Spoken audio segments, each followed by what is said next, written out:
Bonjour à toutes et tous. Aujourd'hui, nous allons voir la dernière émission sur les fédérales 2023 avec un sixième candidat qui est avec nous. Nous avions eu Marianne Marais, Sidney Camerzin et Benjamin Reduit qui s'étaient annoncés au mois de novembre. Après, nous avons eu Françoise Métraillé au mois de décembre, Ludivine Lulevet et Claire-Lise Bonvin. Et aujourd'hui, nous accueillons le sixième candidat de la liste nationale qui nous vient d'Hérémence. Il est député suppléant depuis 2013, député depuis 2017. Bonjour Fabien Chaffetel. Bonjour. Alors avec toi, on va faire le portrait de ta carrière, de tes envies en politique. Tu as vu les autres émissions, tu sais un petit peu comment ça fonctionne. On va faire connaissance simplement avec ton parcours de vie, tes combats. Et puis je commence tout de suite avec une question que nous avions posée à toutes les candidates ici sur ce plateau. C'était la question du premier souvenir d'enfance que tu as. Est-ce que tu as un premier souvenir d'enfance marquant, enfance à Hérémence? Ou, à Euzeigne, pour être Euzène, précis, pour être précis, mais OK. oui, sur la commune d'Hérémence.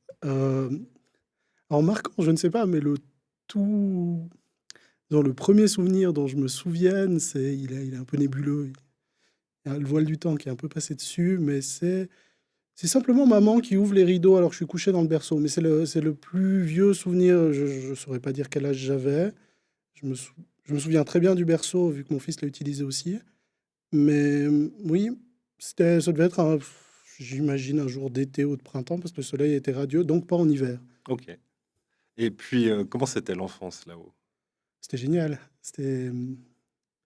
On jouait énormément dehors, on grimpait aux arbres, j'avais des amis qui grimpaient sur les toits. Ouais, avec mon vertige, j'avais un peu plus de peine. On avait la chance d'avoir il y a toujours du bétail à Euzeigne, il y avait du bétail qui paissait, il y avait vraiment de quoi faire sans Super Nintendo et même si on y jouait quand même, hein, faut pas rêver. En étant de la fin des années 80, on a évidemment fait la connaissance avec les consoles de jeux, mais on avait aussi cette ouverture sur l'extérieur qui était vraiment géniale et Ouais, ce contact un peu direct avec la nature que malheureusement, on retrouve pas forcément toujours maintenant. ouais, on avait, je pense, des enfances un petit peu plus libres aussi, on pouvait explorer. On n'avait pas tout le temps un contrôle, Ah oui, oui, oui, souvenir de ma mère qui m'a cherché pendant des heures parce que j'étais allé voir mon cousin nouveau-né, une maison en dessus et qu'elle m'avait perdu. Ça avait donné lieu à une fessée. Ah quand même! Oui. Des parents, assez stricts, Non, pas du tout. juste là? Très ouvert, vraiment ce qu'il fallait, Ouais, toujours prêt à la discussion. Là, je pense que c'était non, la fessée, je pense que c'était tout à fait, légitimé, hein, c'était pas mais c'était, non, pas strict. Je dirais pas strict, tout à fait normaux, mais dans le bon sens du terme, avec ce qu'il faut de rectitude et ce qu'il faut de laisser aller, ouais, mais toujours avec la liberté de ton qui nous permettait, mon frère et moi, de nous exprimer aussi de manière, ouverte. C'était chouette. bien. À l'école, comment ça allait? Bien, Des bons souvenirs c'est de l'école? d'excellents souvenirs de l'école, d'excellents souvenirs jusqu'au cycle, même après, hein, mais oui, oui, vraiment d'excellents souvenirs. Bon, après, je reconnais que j'avais peut-être un petit côté faillot, mais je vous rassure, c'est passé. Heu, non, non, vraiment d'excellents souvenirs. Alors après, j'ai Plutôt dans les eu bons élèves? oui, jusqu'à ma découverte de l'algèbre, j'étais dans les bons élèves. L'algèbre, ça vient au cycle, hein, Oui, enfin OK. oui, j'étais dans les relativement bons élèves, effectivement. J'avais j'avais l'envie de bien faire tout en essayant de quand même pas trop bien faire parce que c'est embêtant aussi de trop bien faire. Ouais, puis faut se limiter un peu, ne Oui, pas faut regarder sous la pédale, quoi. C'est un peu oui, toujours non, le truc. évidemment. Et ensuite, comme le suite du parcours, estudiantin, apprentissage, qu'est-ce que tu as fait après? Alors, le collège des Creusets à Sion, Ouais, ça me permet de côtoyer un ancien recteur sur la liste d'ailleurs. Hem, tu l'avais comme recteur quand je tu y étais? l'ai eu en deuxième partie de collège comme recteur, D'accord, effectivement. ouais. C'était très Salutations sympa. à Benjamin. Salutations. Heu, donc latin, j'ai on verra plus tard que dans ma vie estudiantine, j'ai toujours fait les bons choix, au sens ironique du terme. J'ai commencé par le latin, qui était une branche que je ne connaissais pas, mais que j'imaginais apprécier, chose qui était le cas. Je dis pas que j'étais excellent, mais c'était extrêmement intéressant. latin, ensuite le latin-anglais parce que je voulais pas pousser le bouchon jusqu'à faire latin-grec et ensuite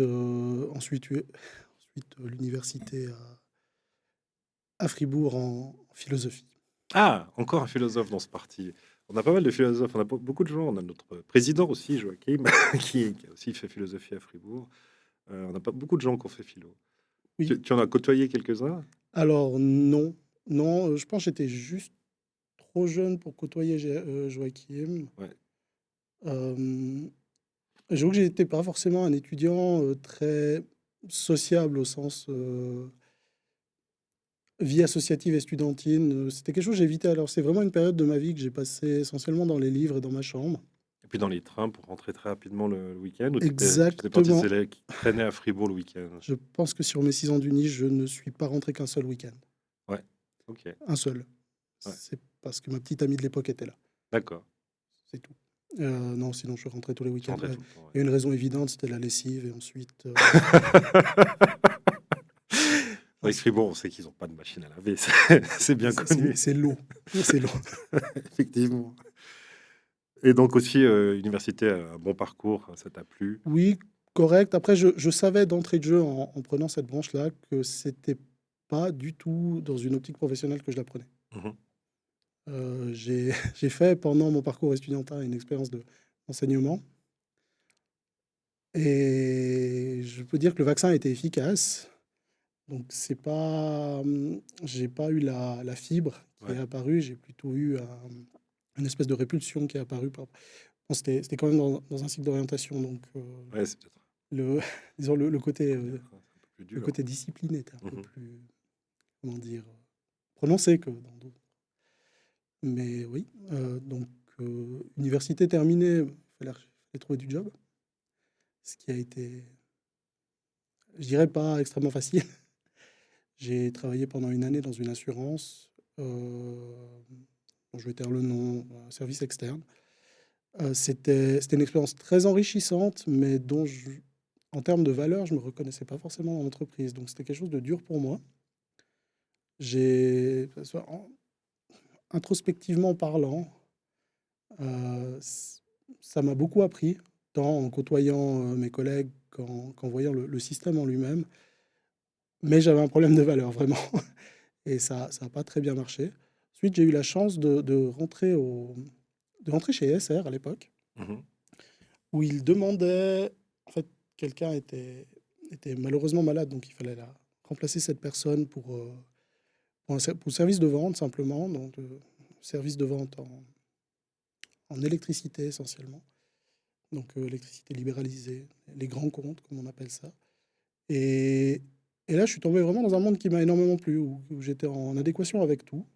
Et après, chemin faisant, je suis actuellement au secteur gestion d'énergie d'Euken, où on a vraiment une équipe géniale, où on fait fait un travail vraiment fantastique, qui est un peu long à expliquer, Mhm. malheureusement. On y reviendra pendant la campagne. Oui, Ça sera un des thèmes d'ailleurs, l'énergie. oui, tout On à va fait. sûrement parler de ça. On reviendra là-dessus. Donc, je vais parcours, mais donc les week-ends, tu rentrais et tu étais assez engagé, je crois, au niveau associatif sur ta commune. Alors oui, j'étais moniteur du ski club, j'ai été moniteur du ski club, j'étais prof de ski aussi. Ouais. J'étais aussi engagé en politique, mais là, même avant le collège, puis en politique, entre guillemets, en caractère gras, c'est que j'étais membre du Parlement des jeunes du canton du Valais, à l'époque où c'était complètement apolitique. Donc c'était la version 1.0, c'est Ouais. pas celle qu'on connaît actuellement. Et ça m'a permis déjà de faire mes armes en termes de compréhension du fonctionnement, déjà aussi, le fonctionnement des partis. Bah, j'étais pas forcément, j'avais pas pris ma carte à ce moment-là. Mhm. Je- Tu viens pas d'une famille qui a toujours été de génération en génération PDC, etc. C'est pas quelque chose de comme on en a chez nous. On a des membres comme ça qui sont de longue tradition familiale du parti. C'était pas ton cas. Alors non, Non. enfin non, comment dire, j'ai des membres de ma famille qui sont démocrates chrétiens, j'ai du centre actuellement, des membres de ma famille qui ont pas de parti, mais disons des orientations politiques qui sont diverses et variées. On Mhm. a toujours, disons, on a toujours eu à cœur de débattre de manière assez ouverte de ces différences-là. Non, je viens pas d'une, je suis pas la troisième génération Mhm. de personnes à avoir pris la carte. Non, Mais par contre, une famille où ça parlait beaucoup politique. oui, oui, c'est ça. comment dire? La politique, j'ai l'impression que c'est un peu dans l'ADN de la région aussi. C'est Ouais. qu'on on a la fête au village qui est organisée par 4 quartiers, donc il y a forcément les quartiers qui représentent une entité politique, donc on se tire un peu la bourre pour savoir qui est-ce qui fera sa meilleure fête au village. Ensuite, les villages entre eux discutent par rapport à la capitale. Connaissant la capitale, ça donne toujours lieu à certaines formes de discussion. Ensuite, quand on est dans une commune, voilà, il y a d'autres communes dans la vallée, et donc on se compare aussi entre communes, ce qui donne lieu aussi à des discussions qui sont politiques aussi. Il y a toujours le projet tel et tel dans telle commune, est-ce qu'il est pertinent chez nous? C'est La fusion, presque. la fusion, peut-être qu'on y reviendra aussi. Ça sera C'est aussi... c'est pas forcément un enjeu national, là, Non, du coup. heureusement. Oui, la fusion des communes qui est actuellement un débat, on va dire, standard du dimanche après-midi, Ouais. dans quasiment toutes les familles de la vallée, je pense. Et dans quasi toutes les communes, en tout cas, beaucoup de communes Oui, si on fait abstraction en d'Ayen, un Vallée Roman. district qui est Ouais. peut-être pas forcément hyper concerné, mais pour les communes du Val d'Airain, là, c'est vraiment, j'imagine que c'est l'enjeu du dimanche après-midi, dans Mm. les discussions familiales. On continue quand même avec le parcours politique. Donc, d'abord, un engagement au Parlement des jeunes. Mhm. Tu vois un petit peu comment ça fonctionne un Parlement. Tu n'es pas encore encarté dans un parti. Tu viens au PDC comment? Comment tu te retrouves à rentrer, je pense, dans la section la section des Rémences? Ah, j'ai commencé par la section cantonale, je suis arrivé Ah, à... ok, d'accord. c'est un événement, il y a eu le vote sur les minarets. Là, ça a été radical, Ouais, c'est le cas de le dire. et ça a été radicalement démocrate-chrétien, sur le coup. Euh, c'est la situation dans laquelle on se retrouvait déjà internationalement, et pour un élément autant basique qui aurait pu être simplement réglé par le règlement communal des constructions, je Mhm. trouvais ça aberrant. Et j'avais besoin de me retrouver. Alors, je savais que j'étais proche du Parti démocrate-chrétien, je regardais vers le PCS, je regardais. Je savais pas forcément. C'est difficile quand même Mhm. C'est difficile. Ouais. de vraiment se cadrer, de se dire je suis d'accord avec 100%, de toute façon, ça c'est impossible. Et là, ça a été clair, parce que il n'y avait aucun parti fédéral qui avait cette capacité de pragmatisme qu'avait le Parti démocrate-chrétien et qu'a le centre maintenant. Je pense que le besoin que j'ai en politique, c'est d'avoir cette vision pragmatique, de dire qu'on traite le sujet et qu'on ne traite pas forcément la préconceptualisation qu'on a au préalable du sujet.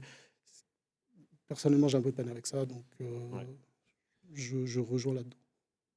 Mais le peuple avait quand même soutenu. Le peuple avait quand même Il a eu soutenu. le problème Bon, aussi c'était de... bien vendu aussi. Ouais. Ensuite, première élection 2013, Oui, tu deviens député suppléant. Tu te souviens un petit peu de ces campagnes 2013, 2017? Tu te rappelles un petit peu comment ça se passe, ces premières campagnes, ces premiers pas en politique?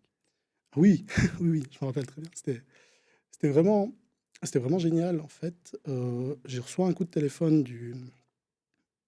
J'ai été présenté par les jeunes du district. Mhm. Je reçois un coup de téléphone d'un responsable des jeunes du district qui m'appelle et il dit: «Est-ce que tu serais intéressé de partir au Grand Conseil?» Dans ma tête, je fais un calcul rapide. Je dis: «Moi, actuellement, je suis en recherche d'emploi, j'ai pas de copine, donc j'ai du temps». On reviendra plus tard sur comment la vie change, j'imagine. Et je me suis dit: «Voilà, c'est un challenge qui m'intéresse», sans optique d'élection. C'était Mhm. uniquement la présentation. Donc ça, c'était le samedi soir. Le dimanche matin, j'allais faire les photos, et le dimanche soir, on avait la présentation à Nax, devant les 3 conseillers d'État de l'époque alignés, qui étaient Michel China, Maurice Tornet Jacques Mély. et Jacques Mély. Et j'y ai brodé un discours sur le mythe de Sisyphe, consistant à porter le caillou chaque 4 ans et le laisser rouler les 4 années suivantes. J'ai été repris par Michel China en disant que le caillou pouvait rester rond quand même plus longtemps.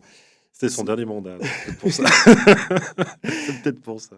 Donc j'ai des souvenirs vraiment géniaux de cette campagne, parce que j'étais relativement jeune quand même. Et puis le fait d'être dans le bistrot des Mélèzes aux Odeurs, où il y avait peut-être 150 à 200 personnes dans ce bistrot, là au milieu, à prendre la parole, c'était vraiment une expérience géniale. Et cet engouement, d'un côté, il me manque un peu aussi dans les campagnes, bon, surtout dans les dernières campagnes cantonales, où C'est en plein Covid. on a fait une campagne Facebook, Ouais. ce qui était moins sympathique que de pouvoir vraiment discuter, prendre le temps de discuter aussi avec les gens. Alors, je dis Ouais. pas forcément, ça peut arriver que ce soit un peu problématique parce qu'on n'est pas forcément d'accord, mais je pense dans une campagne, souvent, les personnes qui viennent parler aux candidats amènent beaucoup aux candidat en termes de, même en termes de correction sur sa posture, sur éventuellement même sur la couleur de sa chemise, Ouais. sans parler des idées politiques. Donc, ça a été, non, ça a été vraiment. 2013 a été une expérience géniale. Puis en plus, il y avait comme tête de liste à l'époque Grégoire Doucet qui était en Ouais. lice pour la présidence du Grand Conseil. Donc, c'était vraiment un moteur aussi qui nous tirait. C'était vraiment, vraiment génial. Ouais, c'est l'époque aussi où il y avait des très beaux scores du PDC sur ton district. C'est un petit peu baissé ensuite. Il y a eu 2017, 2021, une campagne un petit peu euh, gâchée par la pandémie. Et maintenant, 2023, on espère qu'on aura une campagne où on verra du monde aussi. On a remarqué que dans tous les milieux associatifs, je sais que tu as d'autres engagements associatifs, on remarque que partout, il y a un petit peu une baisse de fréquentation. Les gens ont pris peut-être un peu plus l'habitude de rester chez eux. C'est un peu plus, c'est plus difficile de les sortir et de les avoir. On se réjouit du congrès aussi pour voir combien on aura de personnes. Mais c'est important. Euh, Tu parlais du temps en politique et tu parlais de la. Avant, tu voulais revenir là-dessus, sur cette notion de. À l'époque, tu n'avais pas de copine, tu n'avais pas de travail et tu étais paré pour être député suppléant. Oui, alors, bon, maintenant, j'ai un travail, du coup. Ouais. Je suis Marié. marié, 2 enfants Ouais. en bas âge. Donc, Quel âge ils ont? alors, Qu'on puisse se rendre compte de la charge de travail. le petit a 3 ans, le grand a 3 ans et demi et la petite va avoir 2 ans au mois de mai. Ouais, donc c'est encore des âges où il y a peu d'autonomie. Il n'y en a C'est- pas. Il n'y a Alors, pas vraiment c'est- beaucoup je d'autonomie. dirais pas d'autonomie. Il y a beaucoup d'autonomie pour les choses qu'ils ne doivent pas faire. Oui, oui, ok. On peut dire ça, ouais. Mais ça prend quand même, il faut avoir du temps pour Il faut avoir du temps pour eux aussi. Ouais, c'est Puis, important. c'est une importance primordiale pour moi d'avoir ce temps pour eux parce que cet âge-là, ils vont l'avoir qu'une fois aussi. Donc, j'ai pas forcément envie de dire je ne serai pas là 2 semaines et puis je les vois dormir. J'ai quand même envie de les voir. Ouais, C'est- je te comprends. Euh, ça nous permet une transition. On a eu une votation sur les allocations familiales. La famille, c'est un thème qui est cher à notre parti. Est-ce que c'est aussi un thème très important pour toi? Est-ce que tu penses qu'au niveau fédéral, c'est quelque chose que tu veux avoir dans ta panoplie de thèmes, de sujets à porter pour les fédérales 2023? Ça, c'est le thème autour de la famille, notamment les initiatives du centre suisse. C'est quelque chose sur lequel tu veux faire campagne. tout à fait. Moi, je pense c'est des sujets à porter naturellement aussi dans le cadre de notre formation politique et Ouais, aussi dans le cadre. J'aime peu utiliser le terme valeur parce que certaines formations ont tendance à mettre n'importe quoi derrière. ouais. Donc, ça fait partie disons, de l'ADN de notre parti, en plus de cette question de pragmatisme que je soulevais avant. Donc, oui, évidemment que les questions familiales, les questions de place de crèche, les questions de fiscalité dans le cadre des unions matrimoniales sont Congé évidemment. parental, quelque chose qui vient à la constituante, par exemple. Sujet Alors, délicat dans notre parti. On a entendu Benjamin le, sur ce sujet-là au niveau de ce qui se passe au Parlement fédéral. C'est les positions aussi au canton. le projet des 38 semaines qui sort au niveau fédéral, je pense l'importance de la politique, et particulièrement du centre, c'est une question d'équilibre. Donc, on a des propositions qui arrivent. Maintenant, je pense qu'il faut laisser un peu redescendre l'écume qui bout sous la casserole de l'effet d'annonce et puis poser rationnellement le rapport coût-bénéfice qu'ont ces propositions. Je, Évidemment que je serais le premier à dire oui, c'est génial, 38 semaines. Mhm. Je n'irai pas jusque-là parce que, en disant oui, maintenant il y a mon soutien, parce que ça a un coût. Ce coût doit être porté. Il doit aussi être porté peut-être par des gens qui ne peuvent pas avoir d'enfants, par des célibataires en emploi. Et ce sont aussi, d'une certaine manière, pas d'une certaine manière, ce sont aussi des citoyens qu'on ne doit pas surcharger non plus. Mhm. Donc, je pense qu'il faut vraiment considérer la politique familiale comme une politique globale qui englobe aussi le pouvoir d'achat, qui englobe la place des femmes dans la société en termes de place de travail, en termes de capacité d'atteindre des postes à responsabilité. Je pense que c'est vraiment un sujet qui est global et on peut pas faire du cherry picking dans les thèmes. Donc, oui, évidemment que tout ce qui permettra une plus-value en termes de gestion familiale, je soutiendrai. Mais Mais, pas au détriment ni des PME, ni de certains citoyens, ni mais, de l'État, forcément. mais toujours dans un respect d'équilibre, en Mhm. fait. Très centriste comme réponse, Merci, forcément. On parle d'énergie un petit peu. volontiers. Grand thème, on a une loi sur l'énergie, vous allez discuter la semaine prochaine une loi sur le climat aussi, au Grand Conseil. On a des élus à Berne qui se sont battus pour pas mal d'initiatives, le solaire alpin, rehaussement, les grands projets hydrauliques. Euh, on a fait plusieurs débats, notamment à l'Étron là-dessus. Sans que voilà, on a un parti qui veut avancer très fort là-dessus, mais on a quand même aussi des autres sons de cloche, de gens qui se disent mais bon, le solaire alpin, faut nous montrer que ça peut marcher. Pourquoi on n'en a pas fait plus de solaire dans les endroits où il y a déjà des infrastructures?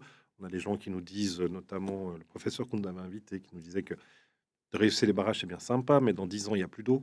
Les glaciers auront fondu. Par rapport à toutes ces choses-là, toi qui as des réponses assez pragmatiques sur ces deux sujets, peut-être rapidement, le solaire alpin et l'hydroélectricité, c'est quoi ta vision là-dessus? Est-ce qu'il y a des choses où tu as envie de dissonner un petit peu de la doxa de notre parti là-dessus? Ah, oui, Oui, oui, je ne sais pas si c'est dissonant, mais j'ai l'impression qu'on est actuellement, dans le cadre particulièrement de solaire alpin, dans une situation un peu de fuite en avant. oui, On est sur des projets pilotes. oui. On est sur des projets pilotes, mais maintenant, quasiment chaque commune alpine du canton veut son projet pilote. Il y a certains écueils au solaire alpin. Déjà, c'est pas forcément quelque chose d'extrêmement courant. De ce fait, Sans jeu de mots. sans jeu de mots, effectivement. Et comme ce sont pas des installations dont on a une habitude, Ouais. il y a potentiellement des risques d'exploitation qu'on ne connaît pas. Et Intégration dans le grid. d'intégration, Ouais, d'intégration dans une charge. ouais. L'avantage d'avoir une grande production photovoltaïque disséminée permet aussi de réduire les risques météorologiques. Si on a une grosse installation à un seul endroit, parce que c'était au mois d'août 2019 où ou 2019 ou 2018 où les bouches d'égout de Sion crachaient de l'eau parce Oui, qu'il il y y a eu avait... ça cet hiver aussi. Oui, mais cet été-là, il y avait eu un orage uniquement sur Sion. Ouais. La prévision donnait passage nuageux à ce moment-là. Donc, quand on imagine qu'on a une énorme puissance à un moment, qu'elle est prévue, et que tout d'un coup elle s'arrête, le risque, il est déjà de devoir rallumer une autre installation ailleurs pour compenser, et ce risque a un coût. Et ce coût sera répercuté immédiatement enfin immédiatement, quelques années plus tard, sur la facture du consommateur final. Donc, je pense que c'est important d'essayer. On teste. On Faisons teste, ces tests et après on développera mais aussi le discours qui va avec. oui, mais il faut vraiment qu'on teste. Donc, on fait une, voire deux installations, Mhm. et ensuite, on envisage un déploiement. On ne Ouais, fait pas 250 installations, et ensuite, on teste. on teste. Ok. Voilà. Pour l'hydroélectricité, Pour l'hydroélectricité, c'est l'énergie de l'avenir actuellement. ouais. Et je pense que là, on peut le dire clairement.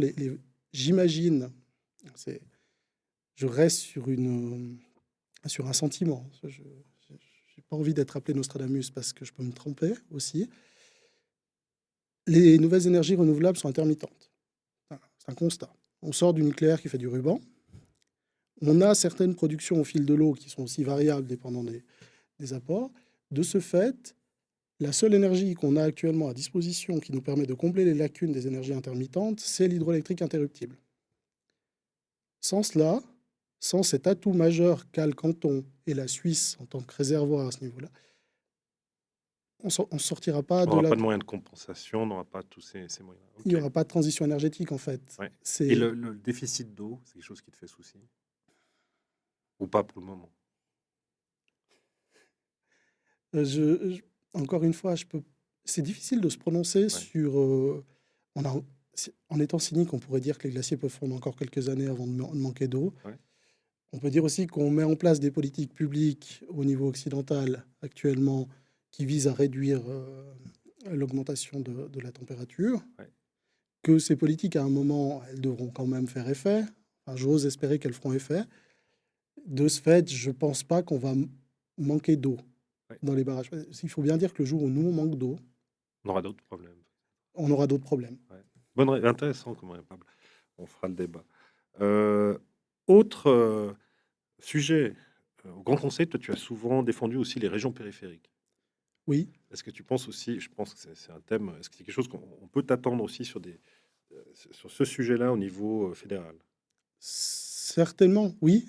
Certainement, je pense en parfaite adéquation avec énormément de mes colistiers, pas forcément tous, et de nos cousins valaisans aussi. La question des régions périphériques, si on pose le constat de base, il est simple. La vision de base de la Suisse est basée sur des centres urbains. Donc, quand on applique une politique publique, on la calque au centre urbain, puis on se dit c'est nickel, ça va marcher. Mais quand on habite une région périphérique, on se rend compte d'entrée de jeu que ça ne marche pas. Ouais. Et c'est aussi cette sensibilité qui est importante à amener. Pas forcément de dire vous avez tort, vous êtes complètement obtus dans votre manière de penser, mais dire bah oui, il y a des gens qui habitent actuellement dans des villages de 200 habitants où ils ont un petit jardin, 3 arbres, et ils ont besoin éventuellement d'un véhicule pour pouvoir aller travailler, ou ils ont besoin de pouvoir avoir accès à un médecin, avoir accès à certains services, peut-être éviter aussi de supprimer tous les services des régions périphériques en se disant que c'est rentable. C'est Ouais. peut-être pas forcément rentable non plus. Donc, d'autant plus que là, on a une énorme chance, c'est que le semi-confinement dans un appart surchauffé en ville de Lausanne était moins agréable que le confinement dans un petit village de montagne. Et il Donc y a les eu un gens, exode suite à ça. voilà. Ouais. Donc Qui ça, peut être peut-être une chance pour le Valais, peut-être pas, parce qu'on peut-être pas forcément un Valais à 500 000 habitants, on verra. Ça sera aussi peut-être des thèmes comme ça à venir.